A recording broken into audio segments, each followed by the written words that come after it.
চলে আসলাম একটা নতুন ভিডিও নিয়ে। আজকে রান্না হবে বড় বড় সরপুঁটি মাছের মাথা দিয়ে শাক ভাদাল ভাজা। এদিকে দিদাকে বড় সড়ো একটা কাজ দিয়ে দিয়েছে শাক বানানোর। তো দিদা শাক বানাচ্ছিল, তো বটিটা খুলে গেছিলো, আবার বটিটা লাগিয়ে নিয়ে আবার করে শাক কাটা শুরু করে দিল। আর যে ভাদালটা কাটবে সেটা আগে থেকে বানানো ছিল, সেই জন্য ভাদাল কাটাটা আমি দেখাতে পারিনি। আর এদিকে মাসি আখাতে কড়াইটা দিয়ে এর ভিতর কয়টা কাঁচা লঙ্কা আর সাদা তেল দিয়ে দিল লঙ্কাগুলো ভাজার জন্য। আর অনেকেই ভাবতে পারে এটা শুকনো লঙ্কা, কিন্তু না, এটা কাঁচা লঙ্কা। কাঁচা লঙ্কাগুলো ভালো করে কড়াইয়ে ভেজে নিচ্ছে। লঙ্কাগুলো ভাজা হয়ে গেছে, এখন একটা হাতা দিয়ে প্লেটে তুলে নিল লঙ্কাগুলো। কড়াইয়ে লঙ্কা ভাজার যে তেলটুকু ছিল ওর ভিতরে আর একটু সাদা তেল দিয়ে তার ভিতরে দিয়ে দিল একটু কালো জিরা। কালো জিরার পরে দিয়ে দিল যে থাতলা করা যে রসুন, এই প্লাস্টিকের ব্যাগের উপর যে থাতলা করা হয়েছিল শিলপাটা দিয়ে যে রসুনটুকু, সেগুলো দিয়ে দিল সেই কড়াইয়ে। তেলের ভিতরে এখন রসুন আর কালো জিরা যে দিয়েছিল সেটাকে একটু খানিকক্ষণ ভাজবে, 2 থেকে 1 মিনিটের মতো ভাজার পরে এর ভিতর দিয়ে দিবে হলো ভাদাল, যেগুলো আমি কাটা দেখাতে পারিনি, এগুলো আগে থেকে বানানো ছিল জন্য আমি দেখাতে পারিনি। এই ভাদালগুলো দিয়ে দিল। এখন ভাদালগুলো দেওয়ার পরে এর ভিতর দিল লবণ আর হলুদ আর কটা কাঁচা লঙ্কা দিয়ে এটাকে এখন খানিকক্ষণ ভালো করে ভাজবে। ভাজতে ভাজতে দেখো এটা খানিকক্ষণ ভাজার পরে দেখবে হলুদ কালার চলে এসছে। এই যে ভাজতে ভাজতে দেখো হলুদ কালার চলে এসছে। এখন নামিয়ে দেবে একটা থালে। দেখো কতটা পরিমাণে ভাজাল ছিল আর এখন কতটা পরিমাণ কমে গেছে। এদিকে কড়াইয়ে একটু তেল দিয়ে আমার ভাইয়ের জন্য 3টা বোয়াল মাছ ভাজবে, কারণ ও ঝোল দিয়ে ভাত খেতে পারে না, ওর জন্য 3টা ভাজা মাছ করা হবে। দেখো 3টা বোয়াল মাছ কড়াইয়ে দিয়ে দিল।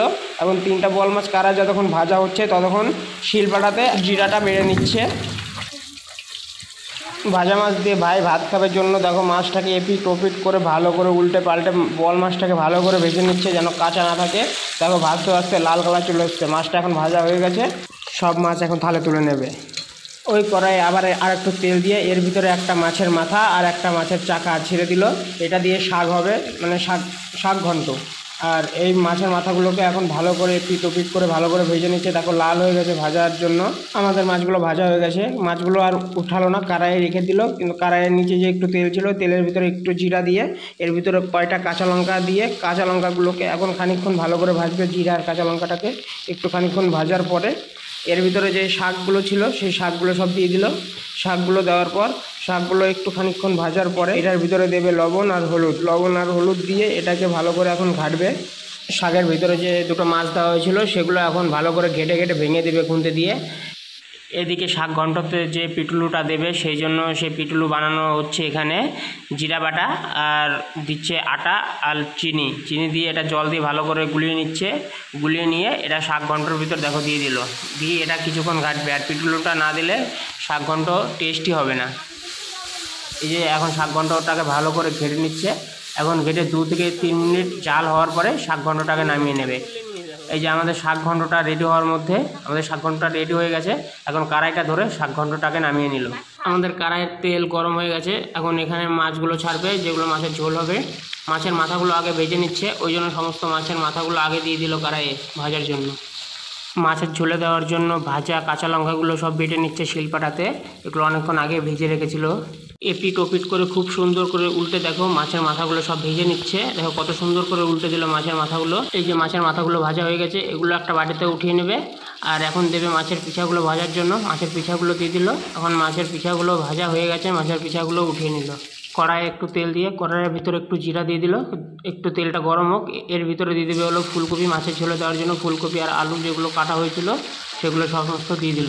ভালো করে একটু নাড়াচাড়া করে নিল আলু ফুলকপি, যেন তেলটা আলু ফুলকপির গায়ে সমস্ত ভালো করে লেগে যায় খুন্তিতে, সেই জন্য ভালো করে নাড়াচাড়া করে নিল। এর ভিতরে দেবে একটু লবণ আর হলুদটা দেওয়ার পরে এখন এটাকে ভালো করে খানিকক্ষণ ঘাটবে। এটা খানিকক্ষণ ঘাটার পরে দেখো এর ভিতরে একটু হলুদ ভাব চলে আসবে, কিছুক্ষণ এটা ঘাটুক। এদিকে শিলপাটাতে যে কাঁচা ভাজা শুকনো লঙ্কাগুলো বাটা হয়েছিল দেখো সেগুলো একদম বাটা হয়ে গেছে শিলপাটাতে। এখন এগুলো একটা বাটিতে তুলে এগুলো এখন দিয়ে দেবে ভাজা ফুলকপি আর আলুর ভেতরে। এটা দিয়ে এটা ভালো করে এখন খানিকক্ষণ ঘাটবে। 5 থেকে 7 মিনিট এটাকে ঘাটার পরে ফুলকপি আর আলু ভাজা হয়ে গেছে। এর ভিতরে একটু জল দিয়ে রেখে দেবে, যতটুকু ঝোল প্রয়োজন অতটুকু জল দিয়ে এটা কিছুক্ষণ জাল হওয়ার জন্য এই ঝোলটাকে রেখে দেবে। খানিকক্ষণ এটা জাল হোক। দেখো ঝোলটা জাল উঠে গেছে, এখন দেখো ঝোলটা কত সুন্দর ফুটছে। এখন এটার ভিতরে দিয়ে দেবে যে একটু আগে যে ভাজা হলো মাছগুলো, সেই মাছগুলো সমস্ত দিয়ে দেবে, সব ভাজা মাছগুলো এই ঝোলের ভিতরে। মাছের ঝোলে একটু লবণ কম হয়েছিল, সেই জন্য লবণটা চেক করে আবার লবণ দিয়ে দিল একটু। লবণ দেওয়ার মাছগুলোকে ভালো করে এখন ঝোলের ভিতরে সব ঘেটে একদম ডুবিয়ে ডুবিয়ে দিল মাছগুলোকে ঝোলের ভিতরে দিয়ে একটু এটা খানিকক্ষণ জাল হওয়ার জন্য রেখে দিল। জাল হওয়ার পরে এর ভিতর দিয়ে দেবে হলো এখন জিরা বাটা, যেটা শিলপাটাতে বাটা হয়েছিল সেই জিরা বাটাটা দিয়ে দিল। জিরা বাটাটা দিয়ে 2 থেকে 3 মিনিট রাখার পরে আমাদের মাছের ঝোল রেডি। এখন কড়াইটা ধরে মাছের ঝোলটাকে নামিয়ে নিল একটা বাটিতে। দেখা হচ্ছে পরের ভিডিওতে। আপনারা সবাই ভালো থাকবেন, সুস্থ থাকবেন, আর চ্যানেলটাতে প্রথম ভিডিও দেখলে চ্যানেলটাকে সাবস্ক্রাইব করে আর লাইক করে দেবেন।